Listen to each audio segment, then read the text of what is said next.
अध्यात्म विज्ञान कोई धर्म या संप्रदाय नहीं है, ये स्पिरिचुअल साइंस है जो कुदरत के कानून पर आधारित है। ये विज्ञान पूरे ब्रह्मांड के सभी रहस्यों को उजागर करता है और जीवन के सभी पहलुओं को समझने के लिए एक नई दृष्टि देता है। इसी को आर्ट ऑफ विजन कहते हैं, दुनिया को देखने की एक नई दृष्टि, जो अध्यात्म विज्ञानी परम पूज्य स्वामी श्री कमलेशानंद जी के निर्देशन में सनातन सत्य का अनुसंधान कर हमारे जीवन को प्रकाशित करे। जय सच्चिदानंद। ઘણા લોકો એવા બુદ્ધિશાળીઓ પ્રશ્ન પૂછે છે કે સ્વામીજી ગયા અવતારમાં તો મોબાઈલ નતો, તો આ અવતારમાં મોબાઈલ કેમ મળ્યો? ભાવ વગર તો મળે નહીં. લોકો પૂછે તો ખરા.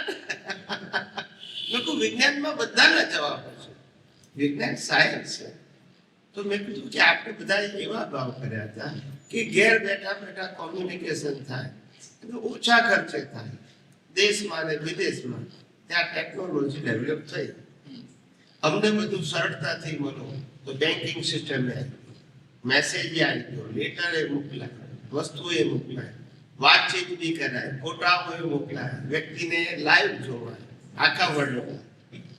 આ તમારા ભાવ હતા. સંજોગ કોણ ઉભા કરે? કુદરત ઉભા કરે, માણસ ના કરે. એક ભાઈએ મને કીધું કે ટેકનોલોજી બધી માણસ કોણે છે, પણ મેં કીધું માણસ તો સંજોગ કોણ પ્રોવાઈડ કરે છે? કોણ કરે છે? વિચાર કરો. ક્યાં લાવ્યો? એક અમારા આચાર્ય ભગવંત હતા, અમદાવાદમાં ચોમાસું હતું, વર્ષો પહેલાની વાત છે, 25 વર્ષ થઈ ગયા છે. તો મને કે કેવળ જ્ઞાન એ કેવું અદ્ભુત જ્ઞાન છે, જેને પણ થાય.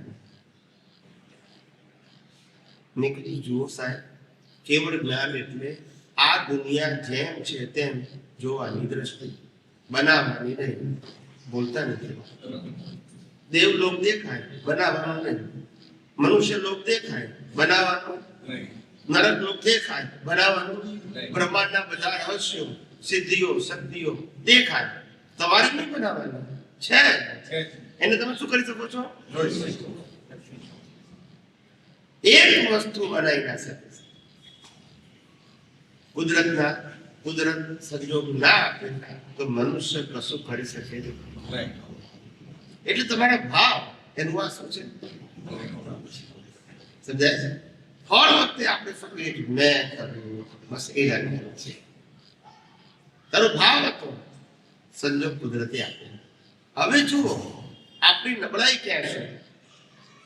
ભાવ કર્યો તો આ જગતની રિલેટિવ સત્યનો, અને કુદરતે સંજોગ આપ્યો એ રિલેટિવ સત્યને રૂપકમાં લાવ્યો. ભાવ બી અજ્ઞાનથી કર્યો, પરિણામ બી રિલેટિવમાં જ આવે છે. આત્માને કઈ લેવા દેવા? કોઈ લેવા દે. અને આત્માની હાજરી ના હોય તો આ પરિણામ વાળા ભાગને ભોગવી પણ શકો નહીં. ચેતન એ છે. મને કોઈએ કીધું, મને જે જ્ઞાન હતો શરીર દ્વારા વ્યક્ત થાય છે, માટે એને જ જ્ઞાની કહેવાય. લોકો વ્યવહારથી કેવું તો વાંધો નહીં, બાકી જો શરીર જ્ઞાની હોય તો એને બળાય નહીં. બોલતા નથી. કાગળિયું ના બળાય લખેલું, શરીર બળાય? જો આને જ્ઞાન હોય સાહેબ બોલશે આને જ્ઞાન તો કોઈ બાળે ના, મહાવીર નહીં બાળવા પડે. જો જ્ઞાન હોય તો બાળે. જ્ઞાન વ્યક્ત થાય છે, સ્પીકર ઇન્સ્ટ્રુમેન્ટ છે, ઇન્સ્ટ્રુમેન્ટ ને બાળે છે. જ્ઞાન ને બળાય? જ્ઞાન ફિઝિકલ વસ્તુ છે. ચોપડી જે છપાયું છે એ ફિઝિકલ છે.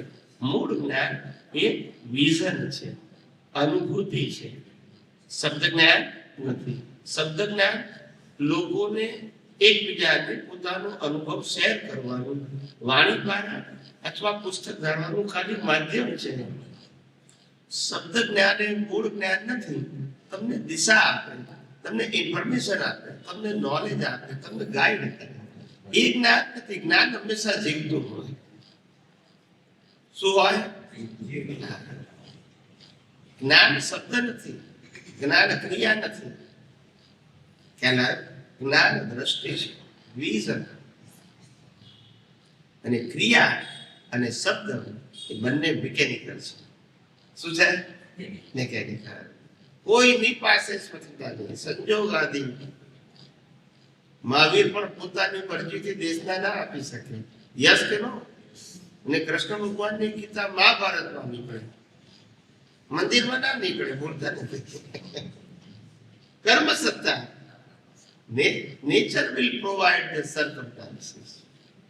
તમે કઈ જ ના કરી શકો, કારણ કે પ્લેયર છે. પ્લેયર પાસે ફ્રીડમ નથી. એ પ્રોગ્રામ પ્રમાણે ચાલે છે. જેવો પ્રોગ્રામ એ પ્રમાણે કુદરત સંજોગો આપે અને પ્લેયરને વર્તવાનો. ખ્યાલ આવે? આ બધું વસ્તુ આ મૂળ સાયન્સ છે. માટે આના ઉપર મોહ રહેતો અને આના ઉપર ના આવે તો આની સાથે સંકળાયેલા સત્તા, સંપત્તિ, સંબંધ અને સાધનોમાં કઈ રીતે મોહ રહે? આપે છે કુદરત, લઈ લે છે કુદરત. કુદરત કે છે કે આ દુનિયામાં જન્મેલો કોઈ પણ જીવ એના શરીરનો માલિક નથી. કારણ કે મારું છે, હું ચલાવું છું, રો મટીરિયલ મારું, અને જીવતો રાખવા માટે હવા પાણી ખોરાક કે મારા, અને કર્મ ભોગવવાના સંજોગોમાં હું આપું છું, અને લઈ પણ શરીર પણ લઈ લઉં છું. બોલતા નથી. પણ મનુષ્ય એટલો અજ્ઞાની છે કે એને જે આપું છું ને એ સ્ટેમ્પ મારે છે, હું માગી. બોલતા નથી. હું એને કર્મ ભોગવવા માટે યુઝર તરીકે આપું છું. એ થઈ જાય છે ઓનર. ના છે યુઝર. તમને જે મળે છે એ વાપરો. કુદરત કે કઈ ગુનો નથી. માલિક ના થશો. આ પહેલી વસ્તુ. બીજું, સંજોગાધીન બોલો, સંજોગાધીન વિચારો અને સંજોગાધીન ક્રિયા કરો, પણ કરતા નથી. કરતા નથી તો જવાબદાર નથી. અને કરતા શું તો જવાબદાર શું? છૂટે દેહાધ્યાસ તો નહીં કરતા તો કર્મ, નહીં ભોગતા તેનો એક ધર્મ હોવાનો. એક ધર્મથી મોક્ષ છે. તું છો મોક્ષ સ્વરૂપ. બાકી કહીએ કેટલું કર વિચાર તો શ્રીમદ રાજચંદ્ર. હું કરું એ કરે છે કોણ એ સમજે તો ઉકલે. કુદરત કરે છે. એક શ્વાસ લેવાની શક્તિ આપણી પાસે. ઘણા બધા વિચારો હું કરું છું, ભણવામાં, જોબમાં, બિઝનેસમાં અને વ્યવહારમાં. વિચારો હું કરું છું. તું વિચાર કરે છે તો પછી એમ કેમ કે મને ખરાબ વિચાર આવે છે? બોલતા નથી. આરામ કરો કે ખરાબ ના તમે કરતા હો તો ખરાબ કેમ કરો? આપણા હાથમાં રાતે ઊંઘી જવું હોય તો વિચાર, કારણ કે પ્લેયર પ્લે કરે છે. શું કરે છે? જે વીટેલા છે વિચારો, મન, વચન, કાયા, તેને કર્મની બેટરીઓ પ્લે થાય છે. પ્રોગ્રામ પ્રમાણે શું થાય છે? તમારે કરવા કે ના કરવા તમારા હાથમાં છે જ નહીં. એ પ્લે થયા જ કરવાના. તમારે કશું ના, તમારે તો ઊંઘી જ જવું છે મારે તોય ચાલશે, કારણ કે પ્લેયર છે. શું છે? હવે જ્ઞાની ભગવાન તો શું કે છે પોતાના અનુભવ કે પ્લેયર જે પ્લે કરે અને પ્રોગ્રામ કયા અવતારનો? પ્લેયર કુદરતે આ અવતારમાં. તમે આ બેમાંથી એક જગ્યાએ નથી. પ્રોગ્રામમાં નથી, કારણ કે ગયા નથી. પ્લેયરમાં નથી, કારણ કે આ અવતાર કુદરતે આપ્યું છે. આ બંને જે પ્રોગ્રામ અને પ્લેયરથી જે કાર્ય થાય છે એનાથી તમે જુદા છો. આત્માને લેવા દેવા નથી પ્લેયર કે પ્રોગ્રામ સાથે. પણ કુદરતનો કાનૂન છે, જે આત્માની હાજરીમાં કર્મ બંધાય એ જ આત્માની હાજરીમાં કર્મ ઉકલાય. એટલે એને હાજર રહેવું પડે. વિટનેસ. ખ્યાલ આવી? હવે આત્મા અને દેહ અને પ્લેયર બંને કેવા છે? પ્લેયર અને શરીર બંને જોઈન્ટ છે. કેમ? કારણ કે એનાથી પ્લે કરવાનું છે. અને આત્મા કેવું છે? જુદો છે. હવે આધ્યાત્મ કોને કહેવાય? પ્લેયર અને પરમાત્માને સ્વભાવથી જુદા રાખે, જોવા, અનુભવવા. બસ એનું નામ વિજ્ઞાન. કશું કરવાનું, કશું બદલવાનું, કશું ફેરવવાનું અને ફેરવી આપો એમ પણ જેમ છે તેમ જોવાનું. એક બાજુ ચેતન છે, અવિનાશી છે, અનંત શક્તિ વાળો આત્મા છે. એક બાજુ પ્રોગ્રામ છે અને પ્લેયર છે. અને મન વચન કાયાના સંજોગો છે. બંને વસ્તુ કેવી છે? એક કુદરતને આધીન છે, એકમાં તમે સ્વતંત્ર છો અને બેયને કોઈ લેવા દેવા નથી. પણ અજ્ઞાનતાથી પ્લેયરમાં અને પ્લેયરની અવસ્થાઓમાં ભળી જઈએ છે. આ પ્લેયરને બીજા પ્લેયરમાં રાગદ્વેષ કરીને વ્યક્તિ અને વસ્તુમાં, એટલે કર્મ સાધન કર્મ નથી વાંચતું, ક્રિયા કર્મ નથી વાંચતું. મન વચન કાયા એ કર્મ ભોગવવાનું સાધન માત્ર છે, કર્મ બાંધવાનું સાધન નથી. કર્મ તો મિથ્યા જ્ઞાન મિથ્યા દર્શનથી બંધાય છે. એ મિથ્યા જ્ઞાન મિથ્યા દર્શનથી જે ભાવ થાય છે એને કોઝ કહેવાય. શું કહેવાય ઇંગ્લિશમાં? એવા બંચ ઓફ કોઝ, આખી લાઈફના કોઝને કોઝલ બોડી કહેવાય. એ કોઝલ બોડી નેચરલ ક્લાઉડમાં જાય. ક્યાં જાય? અને કુદરત નક્કી કરે કે આના કર્મનું જે કોઝલ બોડી આવ્યું એ પ્રમાણે એને ક્યાં બર્થ આપવું, કઈ ગતિમાં આપવું, એ કુદરત નક્કી કરે. એનું નામ લો ઓફ નેચર. કે જે જીવ માત્ર માટે એક જ સરખો કુદરતનો કાનૂન. એ રામકૃષ્ણ મહાવીરને પણ એ જ લાગુ પડે કે જે આપણને લાગે. એ કુદરતના કાનૂનથી આ શરીર મળે, મા બાપ મળે, ભાઈ બહેન મળે, ઘર મળે, ધર્મ મળે, બધું તૈયાર. કારણ કે પ્રોગ્રામ પ્રમાણે તમારી કોઈ ચોઈસ. વિચાર કરો, where is the freedom of human mind? Nothing. In outside mind speak and action. કોઈ ફ્રીડમ નહીં. પણ ભાવમાં સત્તા છે આપણી પાસે. શેમાં સત્તા છે? ભાવ કરવાની સત્તા આપણી પાસે છે. જેવો ભાવ તેવો, જેનો ભાવ બગડે એનો જૈન ધર્મમાં કહેવાય છે, ભાવે ભાવના ભાવીએ, ભાવે દીજે દાન, ભાવે ધર્મ આરાધીએ અને ભાવે ભાવ કરી શકો. મન વચન કાયાને ચલાવી ના શકો, બદલી ના શકો. અને ભાવ એવા હોવા જોઈએ મોક્ષ માર્ગ માટે લાયક અને સહાયક. સંસારને લાયક અને સહાયક નથી. કારણ કે સંસારને લાયક અને સહાયક કરવો એટલે મિથ્યા જ્ઞાન મિથ્યા દર્શન અને મોહની. એક તો કર્મ છે, જોતાની સાથે જ રાખવી વસ્તુ. કર્મ જેવા છે આપણે. ચાલો, પણ મોક્ષ માર્ગ માટે લાયક અને સહાયક કરવો એટલે નાની ઉંમરથી મા બાપ પણ એમાં મળે, ધર્મગુરુ એમાં મળે, પડોશી એમાં મળે. ખ્યાલ આવ્યો કે જે આપણને મુક્તિના માર્ગે આગળ વધે. આપણું જ્ઞાન દર્શન વર્ધમાન કરે. શું કરે? આપણું જ્ઞાન દર્શન વર્ધમાન કરે. શું કરે? જ્ઞાન દર્શન.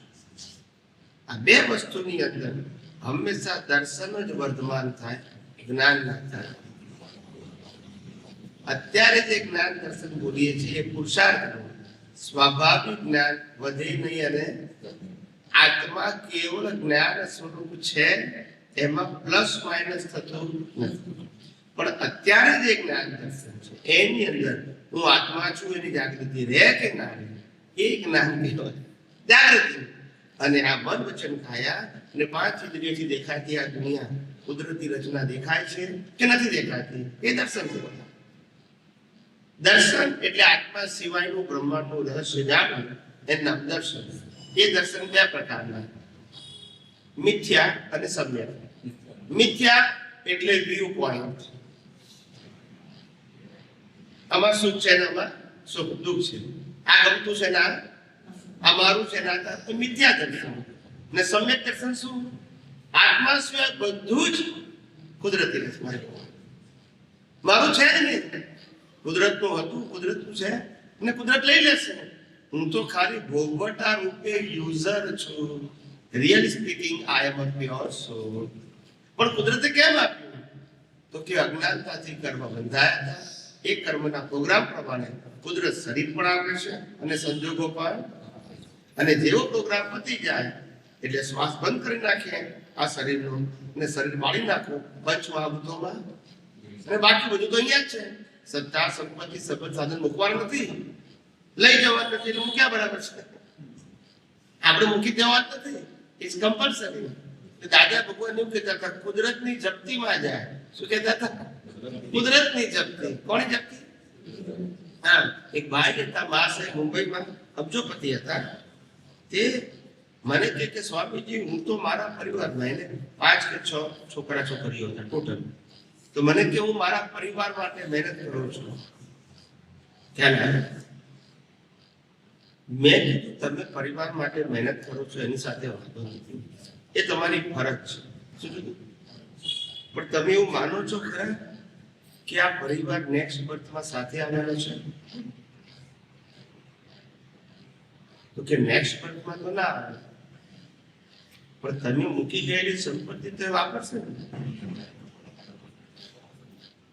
અને તમે નેક્સ્ટ બર્થમાં જન્મ્યા પછી તમને જાતીય સ્મરણ જ્ઞાન અને તમને આખો પાછળનો ભાવ દેખાય. અને નેક્સ્ટ બર્થ તમારો કોઈ ગરીબના ઘેર જન્મ થાય અને આગલો બર્થ તમારો કોઈ ઇન્ડસ્ટ્રીના માલિક હતા અને આ બધો પરિવાર તમારો હતો, એવું બધું દેખાયું. હવે તમે એના ઘેર જઈને 10-15 વર્ષ પછી પુરાવો આપો, 15 વર્ષનો થાવ એટલે કે ભાઈ આ હું તમારા બધાનો બાપ છું ને આ બધી મિલકત મારી છે, તો આપણે કોઈ પુરાવો આપો તો ના બોલતા નથી. વિચાર કરો. માટે પહેલા જમાનામાં સિસ્ટમ કે 51 વર્ષ થાય એટલે વાનપ્રસ્થ આશ્રમ, વનમાં ચાલ્યા જાવ, દીકરો ને વહુ હવે ઘર ચલાવે, આપવાનું નહીં, ટર્મ્સ એન્ડ કન્ડિશન. 51 થાય રિટાયર. હવે કોઈ ઓનરશિપ. હવે 51 થી 75 કન્સલ્ટિંગ કરવાનું. શું કરવાનું? રહેવાનું જંગલમાં ને ગાઈડ કરવાનું. શું કરવાનું? આવે તો ગાઈડ કરવાનું, પ્રસંગ આવે તો આવીએ જઈએ. પણ વાન પ્રસ્થા છે એ 25 વર્ષ સુધી રહે. કેમ કે પછી 76 થઈ ગયા પછી સંન્યાસ. હવે મારો પરિવાર, મારી મિલકત, મારો દીકરો, મારી જવાબદારી, એ પણ હવે કેવળ આત્માની સાથે. આ 25 વર્ષની અંદર વ્યવહારમાં પણ હેલ્પ કરું અને મેં કરેલા કર્મોને હું ખલાસ કરી નાખું. એટલે હું રિલેક્સ થઈ ગયો. 76 વર્ષે માત્ર આત્માની સાથે, 76 થી 100 વર્ષ સંન્યાસ. આ બેસ્ટ વ્યવસ્થા હતી. ખલાસ. એ જમાનામાં ઝઘડાને કોર્ટ કચેરી વકીલની જરૂર. કેવી અદભુત વ્યવસ્થા આપણા ઋષિ મુનિઓ બનાવી છે. અદભુત વ્યવસ્થા. પણ કાળક્રમે બધું ખલાસ થયું. વિનાશ કાળે વિપરીત બુદ્ધિ, કળિયુગનો પ્રભાવ અને પ્રતાપ.